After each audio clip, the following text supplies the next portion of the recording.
വയനാട്ടിൽ ആദിവാസി യുവാവ് നേരിട്ട ക്രൂരതയുടെ വാർത്തയിലേക്ക് തന്നെയാണ്. ആ ക്രൂരന്മാരെ തിരിച്ചറിഞ്ഞിട്ടുണ്ട്, കാർ കസ്റ്റഡിയിലായിട്ടുണ്ട്. വയനാട്ടിൽ ആദിവാസി യുവാവിനെ റോഡിൽ വലിച്ചിഴച്ച സംഭവത്തിൽ കാർ പോലീസ് കസ്റ്റഡിയിൽ. കനിയാമ്പറ്റിൽ നിന്നാണ് കാർ കസ്റ്റഡിയിലെടുത്തത്. 4 പ്രതികളെയും തിരിച്ചറിഞ്ഞതായി പോലീസ് പറയുന്നു. കാർ ഇപ്പോൾ സ്റ്റേഷനിൽ എത്തിച്ചിട്ടുണ്ട്. രാഹുൽ സുരേഷ് വയനാട് ചെയ്തു. രാഹുൽ, രാവിലെ മുതൽ നമ്മൾ നടുങ്ങിയൊരു ദൃശ്യമാണ്. ആ ദൃശ്യത്തിലുള്ള കാറിനെയും ആ കാറിലുള്ളവരെയും തേടി കേരളമാകെ ആരായിരിക്കും എന്ന് നമ്മൾ തേടി നടന്നാണ്. ഒടുക്കം കാർ കസ്റ്റഡിയിലായിരിക്കുന്നു. പ്രതികളെക്കുറിച്ച് വ്യക്തമായ സൂചന പോലീസ് ലഭിച്ചുവെന്ന് മനസ്സിലാക്കുന്നു. വിവരങ്ങൾ സുഹൈൽ, കൊടും ക്രൂരത നടത്തിയ വാഹനം പോലീസ് കസ്റ്റഡിയിലെടുത്തിരിക്കുകയാണ്. ഈ കാണുന്നതാണ് ആ കൊടും ക്രൂരത നടത്തിയ വാഹനം. KL 52H8733 എന്ന നമ്പറിലുള്ള ചുവന്ന കളർ സെലേറിയോ വാഹനത്തിലാണ് ഇന്നലെ ആദിവാസി യുവാവിനെ റോഡിലൂടെ വലിച്ചിഴച്ചത്. അല്പസമയം മുമ്പ് കണിയാമ്പറ്റയിൽ നിന്നുമാണ് ഈ വാഹനം കസ്റ്റഡിയിലെടുത്തിട്ടുള്ളത്. തുടർന്ന് മാനന്തവാടി പോലീസ് സ്റ്റേഷനിലേക്ക് ഈ വാഹനം എത്തിക്കുകയായിരുന്നു. ഈ പ്രതികൾക്ക് വേണ്ടിയുള്ള അന്വേഷണമാണ് ഇപ്പോൾ പോലീസിന്റെ നേതൃത്വത്തിൽ പുരോഗമിച്ചുകൊണ്ടിരിക്കുന്നത്. ഒരു കാര്യം പോലീസ് പറയുന്നുണ്ട്, ഈ പ്രതികളുമായി ബന്ധപ്പെട്ട് കണിയാമ്പറ്റ സ്വദേശികളായ അർഷിദിന്റെ സുഹൃത്തുക്കളായ 3 പേർ ഉൾപ്പെടെ 4 പേരാണ് ഈ കേസിലുള്ളതെന്നാണ് പോലീസ് പറയുന്നത്.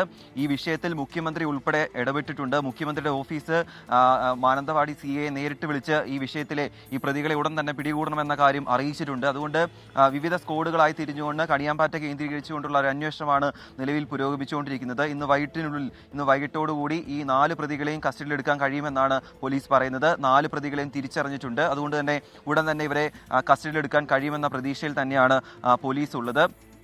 ഇന്നലെയായിരുന്നു ഈ സംഭവം നടക്കുന്നത്. അതായത് ഒരു ഡാം കാണാൻ വന്ന വിനോദസഞ്ചാരികൾ 2 വിഭാഗങ്ങളായി തിരിഞ്ഞ് വാക്കേറ്റം ഉണ്ടാകുന്നു. അതിനിടയിലാണ് ഈ സംഭവം ചോദ്യം ചെയ്ത മാദനെ അതിക്രൂരമായി ഈ വാഹനത്തിൽ കയറ്റി വഴിയിലൂടെ വലിച്ചിഴച്ചു കൊണ്ടുപോകുന്നത്.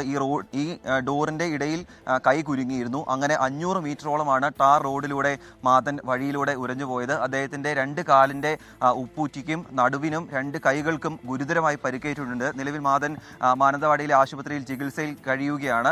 ആരോഗ്യനില തൃപ്തികരമാണെന്നത് മാത്രമാണ് ഏറ്റവും ആശ്വാസകരമായ കാര്യം. അതേസമയം ഈ വിഷയത്തിൽ വലിയ രീതിയിലുള്ള പ്രതിഷേധം വിവിധ കോണുകളിൽ നിന്നും ഉണ്ടാകുന്നു. മനുഷ്യാവകാശ കമ്മീഷൻ ഈ സംഭവത്തിൽ കേസെടുത്തിട്ടുണ്ട്. വയനാട് SP-യോട് ഈ കേസിൽ അന്വേഷണം നടത്തി 2 ആഴ്ചയ്ക്കുള്ളിൽ റിപ്പോർട്ട് നൽകാനാണ് പറഞ്ഞിട്ടുള്ളത്. ഇനി പ്രതികളെ കസ്റ്റഡിയെടുക്കുക എന്നതാണ് പോലീസിന്റെ ഏറ്റവും പ്രധാനപ്പെട്ട കാര്യം. അത് ഇന്നുണ്ടാകുമെന്ന പ്രതീക്ഷയിൽ തന്നെയാണ് എല്ലാവരും ഉള്ളത്. സുഹൈൽ.